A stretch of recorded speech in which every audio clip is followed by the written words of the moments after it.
Good evening, everybody, and welcome to tonight's free webinar, Beyond Resilience.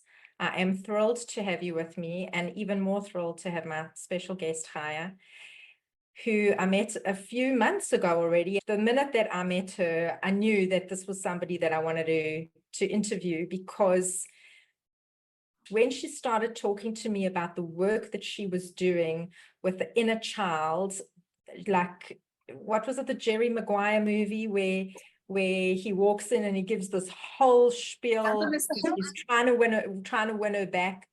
And she said, "You had me at hello." Well, Chaya had me at inner child. And I think so much of what we are all experiencing right now is so relevant to the work that she does and the person that she is and the life experience that she's had. And I look forward to discussing with her and for you to meet her tonight and get a lot more information of why this topic is so important, as well as some tools of how to be able to nurture yourselves and take care of yourselves at a time where we are all in survival mode, which is impossible not to be. So before we really get going, there are some people who I've never met before, so I just want to do a brief introduction. For those of you who don't know me, my name is Justine Friedman, and I am originally from Johannesburg, South Africa, as I'm sure you can tell by the accent. I have been living in Israel for almost 5 years, and I work as a registered clinical dietitian and a mindset mentor. And for me, more than even discussing with my clients what to eat or maybe how much to eat, which I don't really focus as much on that, is the mindset behind the work that I do. Because no matter how perfect a plan I could ever give a client, if they were not able to implement it in their lives, if it was not appropriate for their lifestyle and addressed what their needs were, it would fall flat. And often I would find that it was the emotional side of things, the stress that impacted their lives, that either allowed them to be on plan or off plan. And the inner dialogue, the relationship with self that comes from the relationship that we have with food can either be positive, or unfortunately what I see in many cases is a more negative relationship, or one which is laced with guilt and shame and fear and all other things. And when we are experiencing what we are in the world at the moment, and today marks 9 months, which is inconceivable, that we have been at war, 9 months since that fateful day where literally the world changed. Things happened in Israel, but the world has changed. And we are all connected on a big global field, and we're feeding into one another. And a lot of what we're going to speak about tonight is also about this. Where are we connecting to and where we need to disconnect from in order to connect within again? So that is something we're going to bring up. So in the last 9 months, I've had clients who either lost their appetite, clients who've been eating emotionally because it's just so difficult, and it is ongoing with no end in sight. So the tools that we are really going to discuss tonight, and the understanding of what resilience is and what it means to go past being resilient so that you can nurture your own inner world, that is the topic of conversation tonight. So I really would love to introduce my guest, Chaya. I have to check that I'm saying your surname correctly. Is it Serraf? Serraf. Serraf, okay. Different accent, okay. Who is from Canada originally and has a story to tell from her own life experience, her own grief and trauma that she experienced. Chaya, maybe you can just give a little brief introduction and tell people a little bit more about you. Yes, and then sure. We're going to go into the meat of tonight. Okay, great. So obviously it's super mutual. When Justine asked me to be on this webinar, I said yes, for sure, because I felt we really had a connection. And I think the connection is so important because from there is so much magic and honesty, which is what we need. And it's so healing. So I'm really honored to be here. So I'll just say in a few words, I guess I'm from Montreal, Canada. I made Aliyah almost 9 years ago, and I'm a creative. by nature. It's pretty much how my brain works and just what I do on a daily basis. I'm a storyteller. I presented myself for the first time actually as the founder of the Youlogy project because I felt it was time that I put it out there. This year, I actually planned to launch the Youlogy project on October 8th. This was planned already back in June last year. And I was looking forward to October 8th to launch the Youlogy project. The tagline is stuff you're not dying to talk about. And it was basically to talk mostly about grief, and pretty much it would branch out to everything else. So I've been doing workshops and teaching a course and been doing coaching this year as part of the Youlogy project, but I said it's finally time for me to present myself as the founder of the Youlogy project because there's so much good that will come out of it. And the goal really is, yes, to speak about grief, but in an honest way, and to simplify grief and healing for people, because I feel that there's so much information out there and there's this desire, yes, to heal, but I feel that with all that information, we're all just getting lost. And actually it's much simpler in some ways. It takes longer.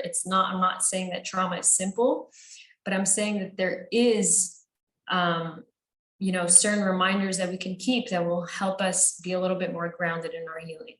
So that's my goal. Okay, so that's something I really want to get into with you tonight, but I want to take you back first to what even prompted you to Yes. take this journey. So if you can discuss a little bit, if you're comfortable, to that initial grief and trauma that you experienced that has set you up to be the person that you are today and to take on the work that you are doing. Okay, so I lost my dad when I was 11. It was traumatic, but I didn't know how traumatic it was until years later, because as children, children adapt quickly. We learn like, oh, this isn't working. Okay, great. We obviously throw tantrums, but we create our belief systems based on what life offers us. And so I was like, okay, this is what we got. Now I happen to be the type of child, I'm a very deep and spiritual. I always had questions. But for some reason, when my father passed away, he passed away on Erev Sukkot, and it was a very short illness. And the morning he passed away, we came home and my mother, I said, where's dad? And my mom said, God took him back to heaven. And she hugged me, we cried. And not even 20 seconds later, I told her, I'm going to take care of you. And that statement 100% changed my life. Not in a good way. Because in that moment, I was telling my mother that you lost your safety, I will provide it for you.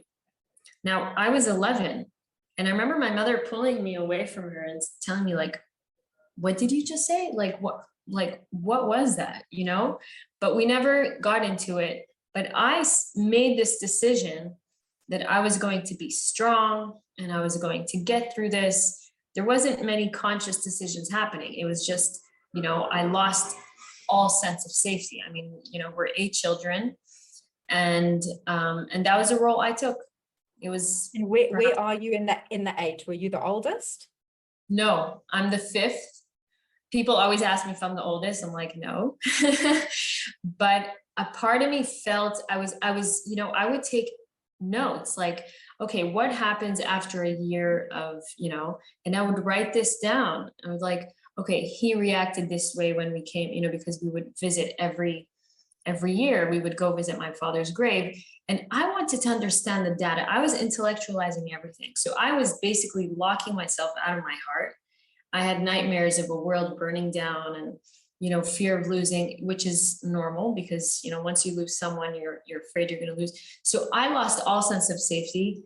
My world was upside down, chaos. I cried. I didn't want to cry in front of my mother. We went to therapy, but I made sure to keep a poker face because I didn't trust them.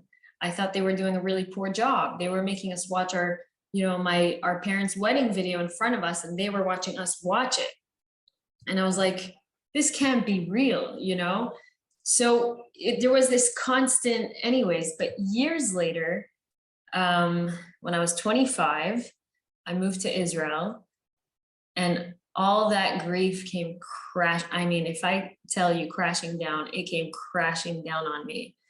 And it was a very, very, very, very difficult reality to face, because I had created so many protective shields. You know, people were like, you're amazing, you started a business, you know, like people were praising me, but they didn't know that inside there was this unvisited, you know, place that was deeply in pain that I wasn't willing to face. And moving to Israel, which I always say, Israel, the tagline should be get real or go or get out, you know, because that's how it works here. You know, Israel forces you magnified. Everything gets magnified. I agree. It gets magnified, and also it demands you to be in your essential self. And so it's going to work out in some way that all the, you know, the attachments and the belief systems, it's not going to work here. Here you have to know that this is a different country. This is a different way of, you know, of relying on God, of understanding God, of understanding who you are, you know. So that was very challenging, because what we do is we hold on.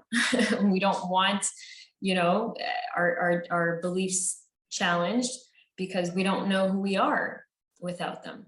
Absolutely. It's fascinating. Yeah. It's fascinating that you bring that up. Yeah. Yeah. Just to say that the moment that kind of like the can of worms opened, I said, I'm going to commit to this. I don't care how many years it's going to take, but I knew, because there was so much pain there, and it was just coming out. I couldn't stop crying. I was crying into my food. I remember cooking and just crying into my dinner. And I was like, no one's going to want to eat this. My DNA is in here. But you know what? I was like, but the tears are falling. And I didn't know what to put words to them. And I knew that I wanted to be functioning in this world as a higher self, and not from a place of, you know, survival. So it was a very long journey. It doesn't always have to be that long. I'm like a little bit of an intense person when it comes to these things. I wanted to be committed to it, and I wanted to work, you know, using my body, not just, I was not going to do talk therapy, because I knew so much of it was in my body. But I'll bring it back to you, because I can go on and on. So no, that's fine. It's just, I think belief systems are very important. It's something that we are all challenged with on a, you know, on a daily basis.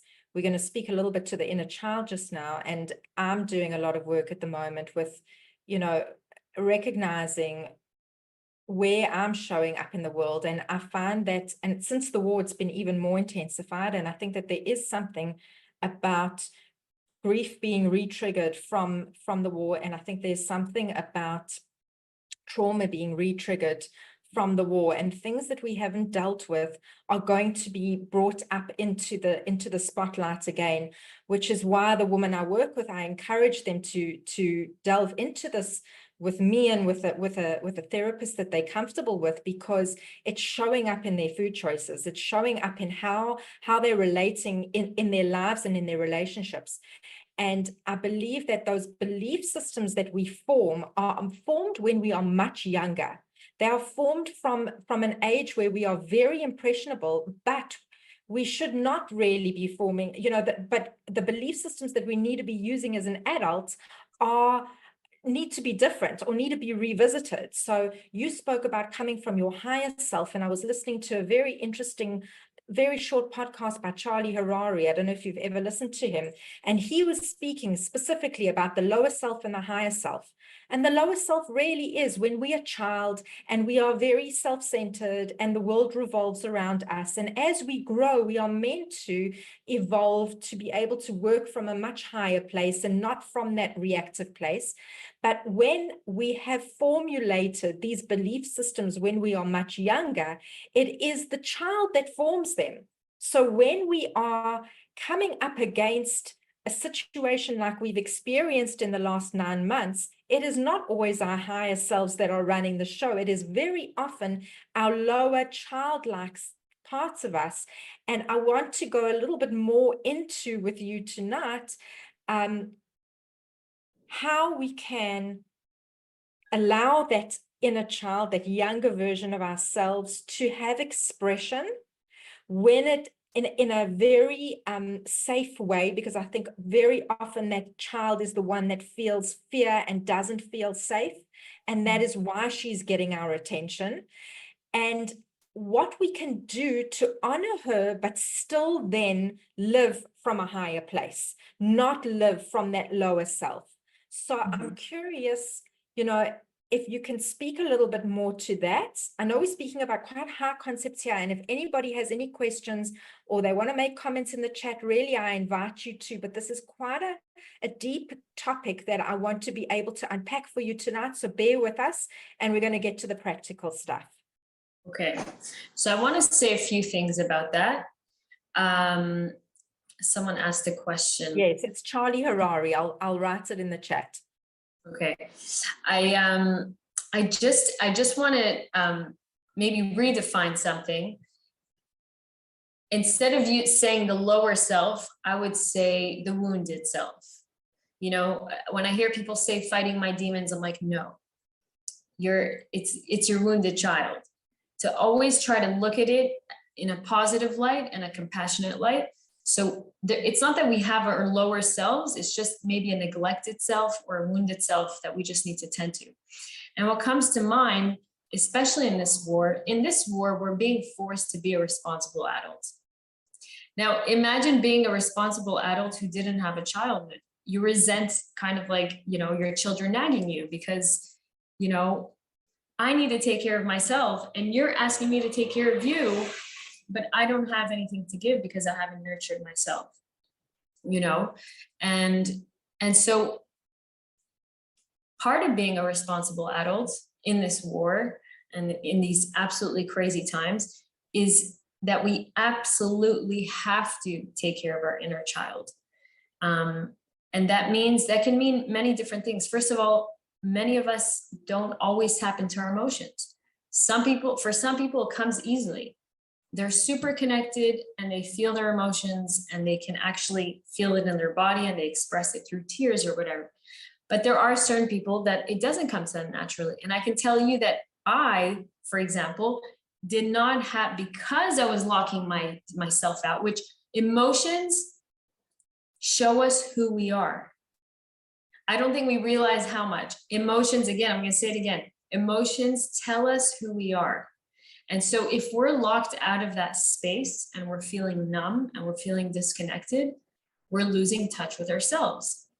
And the feeling of losing touch with yourself is painful. It's extremely painful. We start to spiral. It's chaos, short temper, we're moody. Now, I just want to jump in and give one thing that I've shared, that I've heard before. Actually, this was from my therapist who had told me that if you know that you're supposed to feel an emotion right now, you see something, you see the news, and something makes you sad, and you're just not sad anymore, then our bodies are very smart. Frown. Just tell your body that I'm feeling sad right now. And just that will help make that connection again. We want to connect to our bodies. And by the way, part of the Youlogy project, I'm not trying to do any plug here because there's literally, most of it is just, a lot of writing and coaching. But one of the workshops that I run are in your body from your soul. It's all about coming back into our bodies. Children, when they have tantrums, they're like screaming and they're kicking. When we get mad, we can scream, many times we'll swallow, we won't say anything. All of that is stored here.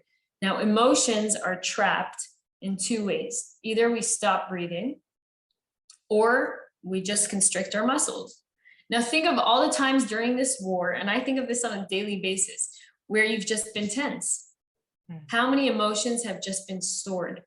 Unresolved emotions have just been stored in our bodies for days and months. And it's, we don't want it to be a year, but 9 months is a long, long time for a body to be under so much stress. And so get me back on track with Right. your So, question. okay. So where I want to go to with this is you mentioned about how important it is to get back into your body.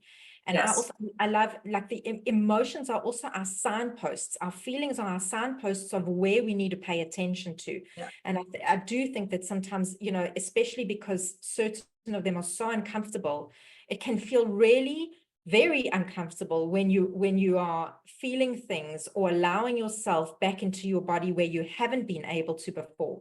So what tools do you use to get back into your body, to address those feelings in a safe enough way that don't feel so overwhelming? Because the natural reaction to feeling that discomfort is to run away and disconnect again. So, which of course doing ourselves a disservice with, because every time we disconnect, it takes another big effort to come back to that. So even though we always say the only way, you know, past this is through it, like often, you know, we have to get through things in order to get to the other side, you know, ignoring them, especially at a time like this, brings them to the surface all the time, that we have to look at them. So how do we, when we are feeling breathless, when we are feeling scared or fearful about getting to those feelings, how do we go back into our bodies?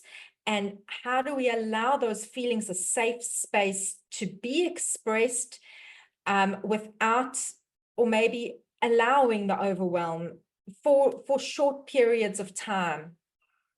Okay. So first of all, I just mentioned how emotions get trapped in the body. That's also how we can release them. So first of all, through breathing. And when I mean breathing, it's not just, no, it's great, but we need something a little bit more. When the war started, I bought myself a gift. I said, I'm not going to be able to cope. I was also fundraising for soldiers. I said, I need something that's really some somatic work that's really going to help me. And I knew I needed some breathing therapy. It's called Rebirth. Before you carry on, I want you to just explain what somatic work is, Yes. because there may be people who don't understand. Sure. So somatic work is basically working with the body. It's not talk therapy. We do a little bit of talking, but it's basically addressing the body and releasing trauma that is stored in the body. And this is like a very, very, very short, definition. But the most important is that the therapy works with the actual body, because that's where all our trauma is stored. So you can read about it. There's many, many mediums. Yeah. What was the name of what you bought for yourself, the gift that you bought? Rebirthing. It's called Rebirthing. Okay. And I have to say that it helped me a lot. I went every 2 weeks. It was a 10 sessions. And it was basically, you speak, and then you have basically breathing session that lasted maybe 45 minutes. Imagine lying down in a calm, beautiful environment, very safe. My coach was amazing. And you're just breathing, you're pumping all that oxygen back into your body for so long, for 45 minutes, and it's hard work, by the way. I knew before that I needed to come well fed. I slept well the night before.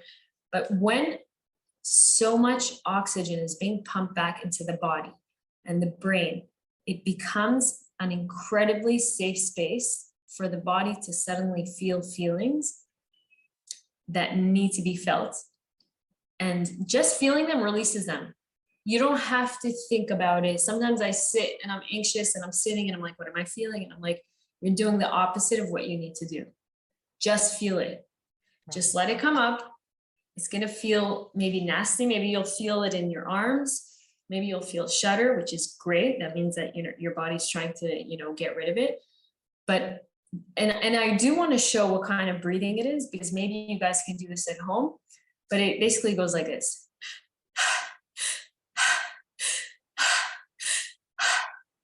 Imagine in through your mouth and out through your mouth. There's no nasal breathing, right? No nasal breathing. I mean, I've done yoga, I've done, and everyone says something else, and this one says do 8-4-8 and do 6. This to me was the most, and I still do it till today. I get stressed. Meditating is also great. but sometimes it's hard for people to do that. But this breathing, I mean, it cleans you out. It's really great. I So sometimes that's find, sorry to interrupt, I sometimes find with meditating that you can get so distracted, and sometimes to calm yourself to get to that state is stressful, which is like counteracting what you're trying to do. So it sounds like this is a very simple tool of that breathing. And okay, so from an efficacy point of view, you would lie down and do it for 45 minutes. Now that you've done it, how many breaths do you feel that it takes you if you get like that anxiety rising in your body, that you feel, okay, I've got to address this, I've got to allow it, and I need to shift it? So I'll tell you, sometimes this happened to me last week. I don't remember, I was teaching, I was teaching, and I felt anxious, and I was like, great, we have to deal with this one. So I said, okay, I'm gonna do this breathing.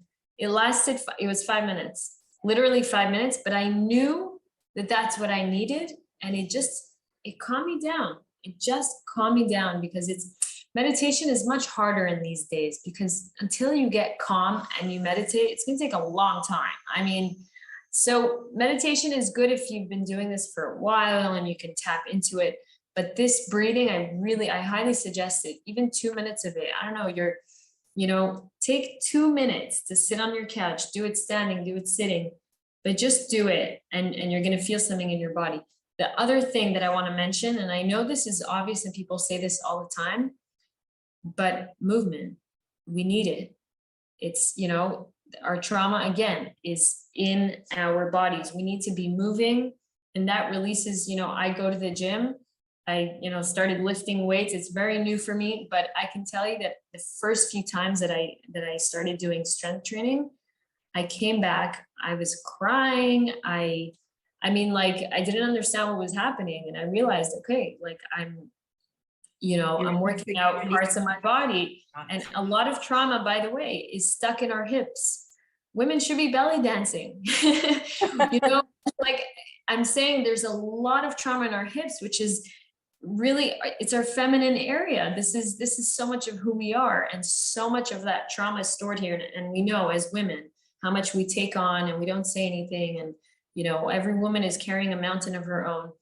So very interesting when you speak about that hip area, because very often, I mean, when I think about that whole feminine area, I think about nurturing. I think about creating a life in a womb. I think about the birthing experience. I mean, the course that you did was called rebirthing. I think a lot of what we perhaps need to be taking from this experience in the world at this time is giving ourselves the gift of our own rebirth, of, taking the opportunity for these feelings that are coming up, whether we understand where they're coming from or not, and allowing them in a way that maybe we felt we couldn't previously because of the discomfort that we were experiencing. And at Pesach time, we always speak about how that was the birth of the Jewish people, and going through the splitting sea was like going through the birth canal. And I feel like so much of what we're experiencing now needs to allow for that. As women, we carry an absolute fortune. And when we are not nurturing ourselves, and we are giving all the time to others, and we don't allow ourselves to go back inwards and address, and we can go on about this for hours and hours, and it can take years, as you said, to allow this healing to happen, because every experience of our lives is stacked on top of another one. So sometimes I think people feel very hesitant to go down this path, because unraveling one thing, you never know where you're going to get to. But to know that as women, that we have the strength to be able to do that. And I think if you're worried about doing it on your own, you never have to do it on your own. To have a safe space to do it within. I've started working with a life coach over the last month or so, and it's been very, very enlightening for me. I think I've been needing to do it for a while. When I was in South Africa, I worked with someone, and I had not found anyone in Israel who I felt I could really work with and get far with. And we go deep very quickly because I'm willing to look at these areas. But she constantly is reminding me during the session, where are you feeling this in your body? How does it feel in your body? Breathe into it. And I come away from those sessions very uncomfortable. And there are times that I come away from those sessions and all I want to do is tuck into a chocolate bar or a bottle of Nutella because it feels so unsafe and so uncomfortable. But the truth is that those feelings do pass. And I do allow myself a little bit of leeway with some emotional eating after that, but I'm doing it in a very mindful way. And I think that's just my message to us as women, is to find the support that we need, to recognize that we do have inner parts of us that need some form of expression. And if we are not addressing them, they may demand from us eventually over time, and it becomes more and more painful over time to get to the same stage. So I see it with a woman that I'm working with because it's showing up in their food choices. It's showing up in their stress, not being able to sleep at night. Women who are starting to go through perimenopause and menopause much earlier because of the stress response. And I know we wanted to address a little bit about that stress response. And I think maybe we should just, for the last 10 minutes now, before we take questions, really discuss what the stress response really is, what to do about the cortisol levels in our body, and how I know that breathing also does have a fabulous effect on it, but just what we can do in order to be able to naturally lower those cortisol levels. But let's start with the survival mode, which is really what triggers that cortisol being released, which is normal and natural for all of us. And we all need cortisol, but we just don't want too much surging through our systems. For me, I see it because that causes cravings and weight gain and sleep disturbances. But besides that, there are other negative effects of having too much. As I said, we need some, but not too much. So maybe you can just open up a little bit about like that survival mode and what triggers it. Okay, so survival mode is basically triggered, anytime we don't feel safe. And what ends up happening is that because you don't feel safe, your brain functions that you have start to change, and they start to be used for other things, such as trying to achieve a sense of safety. And so you become hyper aware of your surroundings. You start to notice things that are not okay or a threat in non-threatening situations, and again, I'm going to use the example for when, all those years of me not grieving and being in survival mode, because being in survival mode means you don't feel safe enough to grieve. You don't feel safe enough to fall apart. And so I, for whatever reason, didn't feel that I had a safe space to fall apart and to grieve and to feel, oh, I lost something so important. My life, I feel sad right now. This is, so what's happening now is people think that we're grieving. Maybe now we're starting to grieve. But what ends up happening is again, so we become hyper aware that the adrenaline, the stress hormones start to kick in because they want to keep us safe. And we see when the war broke out, everyone went into action. They started fundraising and feeding the soldiers, and there was a lot of action. And then there was some sort of crash that happened after, because and that crash actually is only possible again when you have a safe place to be. So all that adrenaline that your body creates and that cortisol is really just so that you can find a safe place to be. It's enough adrenaline that will drive you to a place where you'll be able to feel safe so that you can start healing and be in your kind of like, because there's short-term survival and there's long-term survival. Short-term survival is that initial adrenaline that takes you to that space of long-term survival so that you can end up crashing. And unfortunately, we're in a place where, we're being thrown, well, there might be a war in Lebanon. And some of us are like, but wait, I'm just getting over what happened in the past. And so it's piling up and we're kind of being cornered.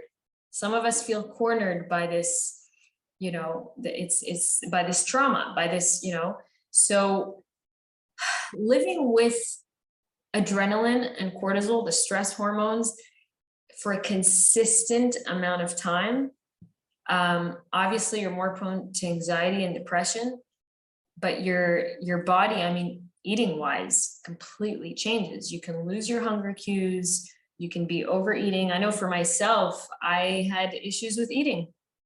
I kind of lost my hunger cues when already before my father passed away. I was kind of iffy about the food situation, but after, it was eating when, I didn't really have those cues. And so when the war broke out, because I knew this about myself, I didn't go help right away.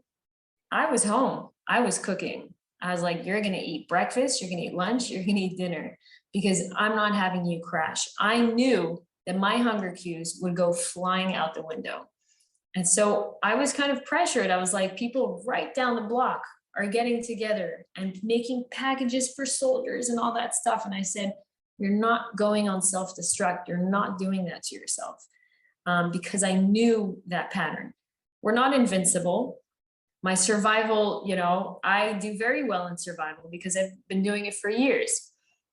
So, but even so, I'm not invincible. I ended up getting sick with pneumonia for 3 weeks. I just recovered last week, thank God. But I knew that I was being taken back to all those times that I had to survive. And I remember telling myself, like, don't be afraid, because this is what you would have felt. This is what you felt alone. And you being triggered and reliving it now is you reliving it with you as an adult, accompanied by an adult. And that was very comforting for me, because I remember when I was feeling and going through things, and it was very hard. It was very, very, very hard to go through these things because you're breaking down, you're not functioning, and I told myself, wow, I feel so much compassion for this. I mean, like, she couldn't even feel into that because she didn't have, the ability to have that space, to be accompanied, to be mirrored, and to be understood. And I said, now is my opportunity to stop. I don't care what's happening in the world.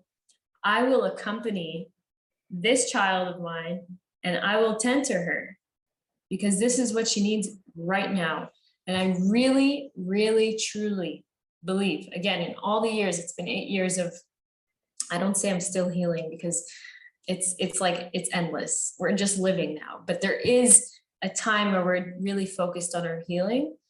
Hashem supports that. Hashem really, really, really supports that. God supports. If it came up now, it's exactly the time where you were ready for it and you have the tools for it. And it doesn't demand much, just to be there, to acknowledge, and the child will go on her own. You created, you gave her that comfort and that safety. That's all really. I don't remember who said this. I think it was Bowlby, who said that what do you need to give a child for them to be safe enough to go back to explore the world? Because you want the child to be at play all the time, to explore, to feel safe to explore. Comfort and safety. Comfort the child enough that they feel that they can go out. So yeah, just tending to our. I want to go back to. Can you bring me back? I'll take you back. So first of all, I just want to address, because I think for some people it's hard to identify like where that inner child is coming from. I'll give an example so that maybe it'll just make it a little bit easier. And then we'll go back to the cortisol, because I think it's important to just address that as well for everybody to also be able to identify how can they recognize if they are feeling the effects of survival mode. So I'll give an example of when one of my previous experiences, my inner child came to to grab my attention. I received a message first thing in the morning from a client who needed to change an appointment. And my response to it was more extreme than it should have been. I was annoyed, I was aggravated, and I was like, why? Like, it's a reasonable request. What is this? Where's this triggering within me? And I got quiet for a few moments. And I think it does take practice to be able to go inwards and to recognize where it's coming from. But I think this is also part of us being able to trust our body, that the memory will come up that is relevant. And it took me back to a strange experience when I was about 13 years old, of friends of mine who I thought were good friends of mine, who chased me into the bathroom at school and bullied me. And that was the end of the friendship, and I felt alone. And even though these two situations were completely unrelated, I was able to see that my extreme response to her message had triggered this within me, which meant that I needed to now go and spend time with my 13-year-old self and say to her, like as an observer, like as an adult, okay, what are you feeling right now? I'm feeling bullied, I'm feeling abandoned, I'm lonely, I'm scared, I'm embarrassed, I'm shamed. It's so many things. And actually naming all of that and allowing it to come out.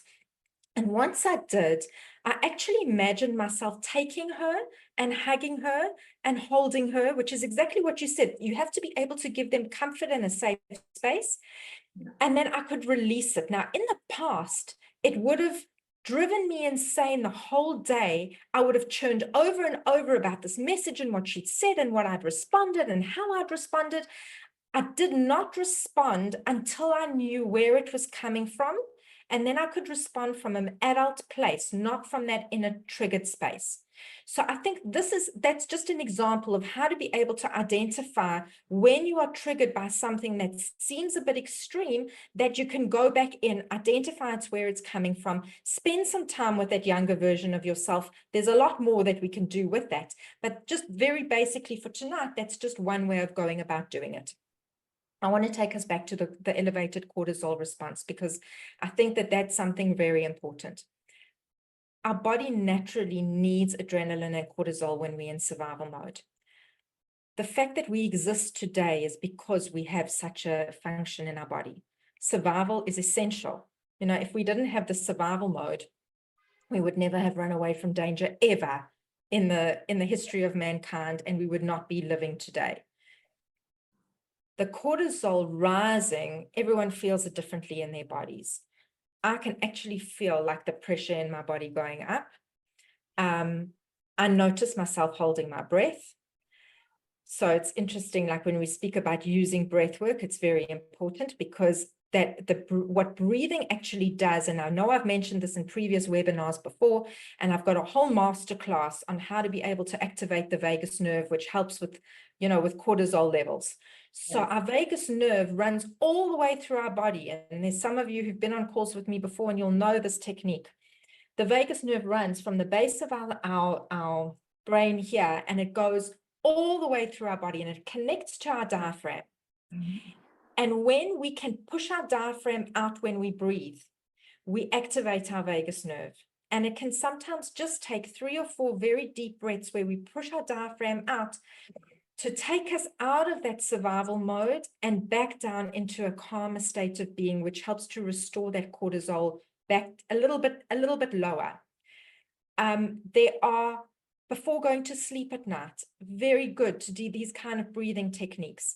Other things before going to sleep at night, if you're somebody who baths, I don't bath very often, I get impatient with it, and I used to love it in South Africa, but I've got magnesium flakes or magnesium salts that you can bath in, and that also is very relaxing. It helps to restore the adrenal glands, which is what makes the cortisol. Certain foods also are very replenishing, and as much as we think that sugar is the answer, in fact, it actually drives the process. So the same way that you started cooking for yourself the minute that you recognized that this was a survival instinct, making nourishing food for yourselves, allowing yourselves to prepare a meal that is going to balance your blood sugar levels really goes a long way. Going for long periods of time without eating, although you may have lost hunger cues, actually drives the anxiety further and further. So I'm going to open the floor for questions, because I don't want to run over an hour. Chaya, is there one more thing that you wanted to I'm gonna say about add- this before we do? Yeah. Yes, because this is actually such an important part. I want to say two things. I have a few things, but I'm going to say two things. Three things. Okay, so first of all, about magnesium. Magnesium and vitamin D should be taken together, but taking it before going to sleep is amazing. It relaxes you. It's just, I learned that from my mother, and it's just, I've been doing it even more consciously now, and it's great. Number two, coffee. I know, don't give up your coffees. I stopped drinking coffee in the last, I don't know how many weeks, because I feel even more anxious. It ups your adrenaline. I mean, it spikes them up right away. We don't need any of that. We have the news, we have the war. Like, we don't need any more of that. The third thing I want to say is the beauty of the body is that adrenaline and oxytocin cannot exist at a high level at the same time. If your adrenaline is here, your oxytocin, which is the love hormone, is here. Now, if you want to bring your adrenaline down, you just need to bring your love hormone up. That could be walking in the street and smelling a flower for 10 seconds. Make it 30. Automatically, you're bringing your oxytocin up and your adrenaline goes down. It's that simple. Breathing, 100%. First of all, you're relaxing the muscles, the emotions are leaving, the body's more calm, you're giving oxygen to the survival brain that's literally just trying to survive. Getting a hug, hold that hug. I was just going to say, you can do it to yourself, like a self-hug if no one else is around. That pressure also releases the oxytocin, and it allows you to feel you immediately feel yourself calming down. Yeah. And just to know, though, you also probably need more sleep, a nap during the day. We just need to be more aware of that, because our energy is being depleted much faster without even us using energy. It's our body that's burning energy just from that baseline stress. I think one last thing that I want to say before I open up to questions is that when we are spending so much time connected to the news and connected to social media, we are plugged in all the time. And that becomes very disconnecting for us in our own bodies as well. And that even saying it, I feel anxious, because I can immediately feel like the sense of disconnection that I feel from our body by connecting and plugging into that. I believe it's important that we know what's going on, but if it is taking us down a negative spiral where we're spending too much time on the news, too much time involved in this competition on social media all the time between pro-Palestinians and anti-Zionist and people who are trying to stand up for Israel, that in itself can drive the survival instinct and can disconnect us from ourselves. So I think one of the most important messages that you've also said tonight is we need to know ourselves. We need to be able to get in touch with what it is that we need. And for everybody on this call, it is going to be something different. Give yourself some space in the day, whether it's 5 minutes before you go to sleep at night or pockets of little time during the day to breathe, to close your eyes, to go inwards. If you're feeling uncomfortable in your body, just to pay attention to it, even if you don't know why that sensation or that emotion is there. And by doing that, you start training yourself to become more and more aware of what's going on your inner world. And once you have that awareness, then you can start addressing it in a more adult and more mature way. So Chaya, thank you for the conversation tonight. I really want to ask anybody, have you got any, Talia, I saw you put a question in the chat about some group ideas, some support that we're talking about. Do you want to just say a little bit more about exactly what you're looking for? And then I can perhaps give you some guidance, or maybe Chaya has some ideas as well. And if anybody else has any other questions, please feel free to open your mic and let me know.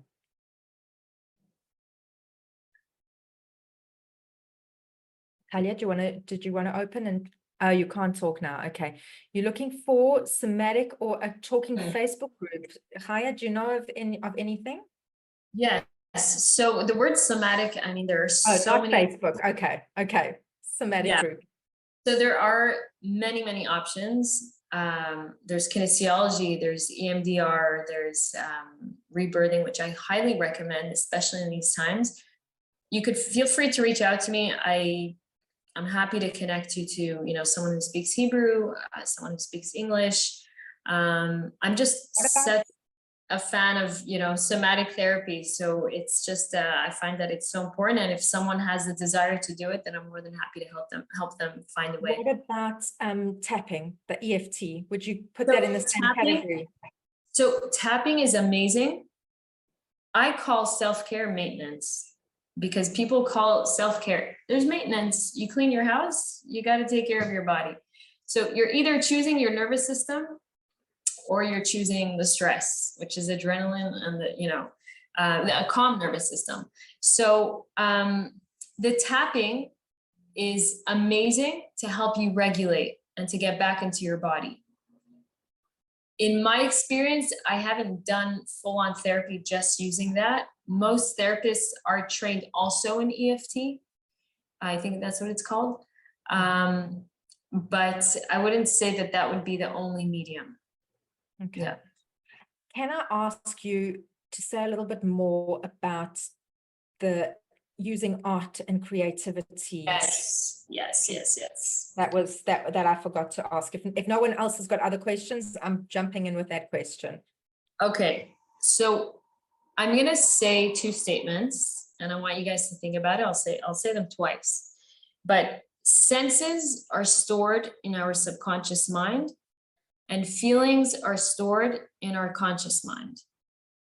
So senses are stored in our subconscious mind, and feelings are stored in our conscious mind. Do we always know what we're feeling? No. Now, how do we make that connection? Because we have feelings and emotions that are trapped, that are unresolved, that are not visited, that weren't accompanied by an adult, that we don't feel safe to feel. Even our body doesn't feel safe to release. Art is amazing because it uses our senses.